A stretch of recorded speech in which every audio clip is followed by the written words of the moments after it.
எங்க அப்பா யார் தெரியுமா? ஒரு சின்ன பையன் ஒரு பெரிய ஆளை பார்த்து கேட்டான், எங்க அப்பா யார் தெரியுமா? அன்பார்ந்த பிள்ளைகளே, ஆப்ரஹாம் லிங்கன் என்கிற அந்த பெரிய பிரசிடென்ட், ஜனாதிபதி, அமெரிக்க ஜனாதிபதியுடைய வெள்ளை மாளிகைக்கு சில ரிப்போர்ட்டர்ஸை அவர்கள் வரவழைத்திருந்தார்கள்.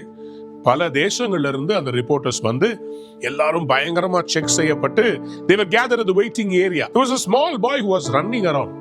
அவன் கார்டனுக்கு ஓடி போய் அங்க சின்ன காரை வச்சு விளையாடுறான். பெரிய செக்யூரிட்டி பயங்கர கண்ணை ஏந்தி எல்லாம் நிக்கிறாங்க. சின்ன பையன் மட்டும் வந்துட்டு ஓடிக்கிட்டு இருக்கிறான். ரிப்போர்ட்டர்ஸ் எல்லாம் பேசிக்கிட்டு இருக்கிறாங்க. என்னங்க, யார் இந்த சின்ன பையன்? யாரோ இந்த டூர் பார்க்கறதுக்கு வந்திருக்காங்க போல இருக்கு. ரிப்போர்ட்டர்ஸ் யாரோ ஒருத்தவங்க கூட்டு வந்திருக்காங்க போல இருக்கு. இந்த மாதிரி சேட்டப் பண்ணிட்டு இருக்கிறானே.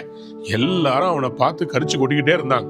அந்த பையன் இந்த பக்கம் ஓடி அந்த பக்கம் ஓடி கடைசியில இந்த பெரிய ரிப்போர்ட்டர் கிட்டே வந்துட்டான்.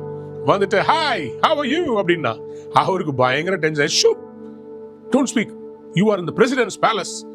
யாரு நீ இந்த மாதிரி ஓடிக்கிட்டே இருக்கிற? அந்த சின்ன பையன் கேட்டானா, எங்க அப்பா யார் தெரியுமான்னு கேட்டானா. இவர் யாரா அப்படின்னு சொன்ன உடனே அந்த பையன் சொன்னானா, Abraham Lincoln, the President of United States of America. அவ்வளவுதான், எல்லாம் கப்சுப். ரசா போராசா, உங்க அப்பாட்ட போய் வத்தி வச்சிடாத. தயவுசெய்து கவனித்துக் கொள்ளுங்க. பல நேரத்தில் நீங்க யார் பிள்ளைன்னு மறந்துடுறீங்க. உலகத்தில் இருக்கிறவங்களுடைய ஐடென்டிட்டியோட நம்முடைய பெயரை இணைச்சுக்கிறோம். எஸ், உங்களை பெற்றெடுத்த தாய் தகப்பன் இருக்கிறாங்க, அவங்க இனிஷியலை போட்டுக்கிறீங்க, ரைட். ஆனா இந்த உலகத்தில் வருவதற்கு நம்முடைய தாய் தகப்பன் மட்டும் காரணம் அல்லவே. நீங்கள் பிறக்க வேண்டும் என்று கடவுள் சித்தம் வைத்ததுனால்தான் நீங்க உங்க தாயின் கற்பத்துல உருவானீங்க. பிறப்பண்ணுகிறவராகிய நான் என்று ஏசாயா தீர்க்கதரிசன புஸ்தகத்துல ஆண்டவர் சொல்றார். உங்க தாயின் வயித்துல நீங்க கருத்தரித்ததே அவரால் தான். அவர் என்ன சொல்றாரு? உன்னை உன் தாயின் தகப்பனும் பெற்றெடுக்கிறதுக்கு முன்னாடி ஒரு காரியத்தை ஞாபகம் வைத்துக்கொள். Psalms 2:7 says, You are my son, today I have begotten you.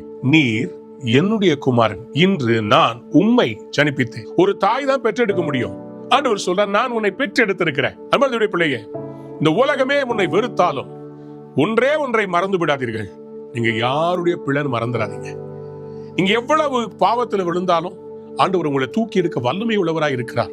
ஏன்னா அவர் உங்க அப்பா. ஒரு அப்பா தான் பிள்ளைய எவ்வளவு தப்பு செஞ்சாலும் விட்டு கொடுத்துருவாரா? எப்படியாவது திருத்தணும்னு நினைப்பார், எப்படியாவது நல்லா படிக்க வைக்கணும்னு நினைப்பார்.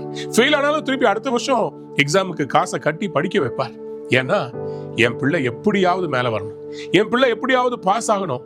ஒவ்வொரு தகப்பனுடைய இருதயத்தின் பிரியமும் அதுதான். உங்கள் பரம தகப்பனாகிய அப்பா அவரை அப்பா ஃபாதர்னு கூப்பிடத்தக்க புத்திர சுவிகாரத்தின் ஆவியை கொடுத்திருக்கிறார். ஏன் தெரியுமா? ஜீசஸ் கிட்ட நம்ம வந்தோம்ல, அவரை ஏற்றுக்கொண்டபடியினாலே அப்பா பிதாவே அப்பா ஃபாதர்னு கூப்பிடுற புத்திர சுவிகாரம். If you believe in Jesus, you are a son of God, you are a child of God. இந்த உண்மை இன்னைக்கு உங்களை லிபரேட் பண்ணட்டும். அப்பா பார்த்துக்கு வரங்க, ஷூ வேணும்னா என் பையன் எனக்கு, என் அன்பான தகப்பனே, தாங்கள் அறிவது என்னவென்றால் என்னுடைய ஷூ ஓட்டை விழுந்து விட்டது, தயவு செய்து எனக்கு ஒரு ஷூ வாங்கி தரும்படி மன்றாடி மடத்தில் கேட்டுக்கொள்ளேன். கேட்கவே மாட்டான்.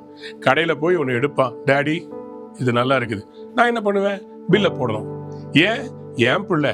அது நல்லா இல்லைன்னா நான் அதை விட பெஸ்டா ஒரு வாங்கி கொடுப்பேன். ஏன் பிள்ளை, ஏன் தாசன், ஏன் மகன். இந்த உபவாச நாட்களுடைய முதல் நாளிலே ஆண்டவர் உங்களை பார்த்து சொல்கிறார், நீ என் தாசன். I will take care of all your needs. I will not put you to shame. உனக்கு நான் தருவேன்னு சொன்னதை நிச்சயமா தருவேன், சீக்கிரமா தருவேன். நீ ஜெபித்துப்பார், என்னிடத்தில் கேட்டுப்பார், நிறைவேறாதது எல்லாம் நிறைவேறும். உங்க அப்பா யார் தெரியுமா?